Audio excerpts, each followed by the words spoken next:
Et c'est une lutte d'endurance. Et vous, vous avez décidé de porter notre message à travers le monde. Nous ne luttons pas pour le Burkina Faso tout seul. Nous luttons pour l'Afrique. Nous luttons pour l'homme noir. Nous luttons pour la dignité de l'Afrique. Nous luttons pour le bien-être de nos populations.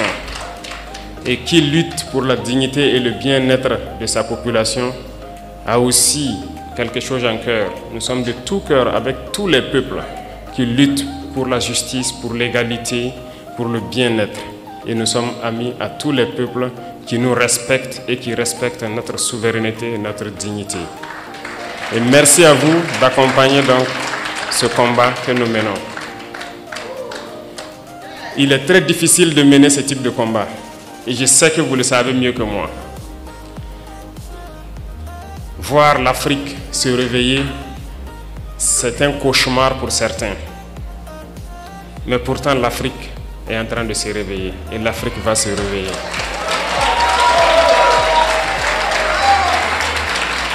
Nous n'allons pas être complices de leur souhait.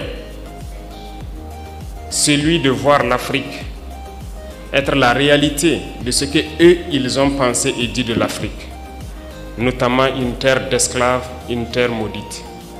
Nous n'allons pas être complices et les accompagner pour que ce qu'ils pensent soit une vérité. Nous leur dirons que l'Afrique est un continent d'espoir, est un continent combatif et l'Afrique est un continent d'avenir. Et nous allons nous battre pour cela.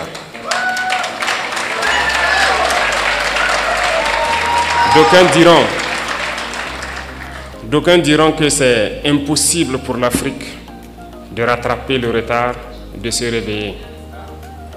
On nous l'a dit lorsqu'on a voulu prendre le destin de notre pays, qu'il est impossible de faire ce que nous voulons. D'autres nous ont découragés.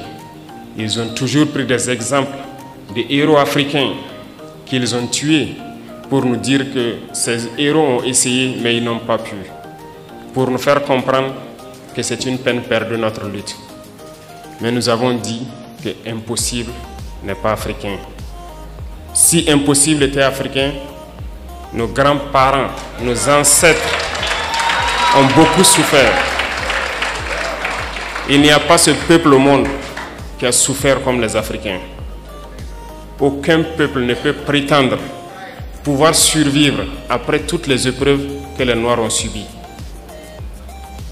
On se rappelle que ce soit les colonisations, l'esclavage, les conquêtes arabo-musulmanes ici, les Africains ont connu toutes sortes d'humiliations, toutes sortes de traitements qui visent à nous exterminer.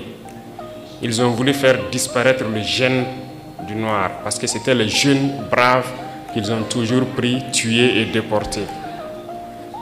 Donc l'Africain est le plus résistant de l'histoire de l'humanité parce que nous avons résisté à toutes les barbaries possibles. Mais il faut qu'aujourd'hui, nous continuions la lutte. Et voilà pourquoi, moi je vous dis encore merci pour ce combat que vous menez. Parce que le continent souffre encore. Regardez ce qui se passe au Soudan. On extermine les frères noirs. Regardez ce qui se passe au Congo. Regardez ce qu'ils sont en train de s'aimer dans le Sahel. Un peu partout, ils manipulent les Noirs pour qu'on s'entretue. Ils envoient les armes et on continue de s'entretuer. Il faut que cela s'arrête. Et c'est bien possible. Et la première chose, la première arme que nous pouvons utiliser, que vous pouvez utiliser, c'est la communication. C'est d'expliquer aux Noirs d'où il vient et qui il est et où est-ce qu'on peut partir. Et c'est bien possible et je vous félicite, je vous encourage dans ce combat. Il faut que partout où des Africains se retrouvent, il faut que nous comprenions une chose. Seuls unis, nous pourrons aller loin. Et il faut que nous arrivions à nous unir d'une manière ou d'une autre. Et cela incombe plus à la jeunesse aujourd'hui, mais aussi aux anciens, qui doivent pouvoir expliquer à la jeunesse ce qu'ils ont vécu hier et comment nous devons nous comporter aujourd'hui pour pouvoir nous unir. Et je compte sur tout un chacun pour continuer ce combat partout où il est. Parce que nous sommes combattus aujourd'hui par l'impérialisme qui cherche par tous les moyens à nous faire disparaître, mais aussi par nos propres frères.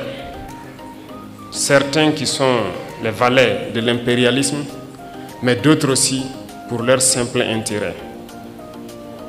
Personnellement, je dirais qu'il y a beaucoup de chefs d'État africains qui ne m'aiment pas. Ils sont très nombreux, qui ne m'apprécient pas. Peut-être parce qu'ils sont jaloux, peut-être aussi je suis un danger pour leur maître. Quoi qu'il en soit, moi je ne les en veux pas. Et ils font semblant. Lorsque les gens les croisent, ils font semblant de m'aimer. Mais je sais qu'ils sont nombreux à ne pas m'aimer. Mais notre prière est que Dieu les change profondément dans leur cœur. Que Dieu mette beaucoup d'amour dans leur cœur. Pas pour nous, mais pour leur peuple. Pour qu'ils aiment leur peuple. Et qu'ils se battent pour leur peuple. Parce que nous continuerons à prêcher le message pour que leur jeunesse se réveille. Et je prie Dieu que Dieu mette l'amour dans leur cœur, qu'ils aiment leur jeunesse, qu'ils aiment leur peuple et qu'ils se battent pour le bien-être de leur peuple. Peut-être qu'à travers cela, nous aussi nous allons bénéficier d'une once d'amour de leur part. Et je prie Dieu que cela puisse arriver et très vite, que nous puissions voir dans la même direction, voir que nous devons nous battre pour le bien-être de nos peuples, de nos jeunesses, de nos continents, de nos pays. Et à travers cela, il n'y a pas de choix, on va s'unir. Parce que l'Afrique est immensement riche, nous avons un marché immense et nous avons des cerveaux à travers le monde.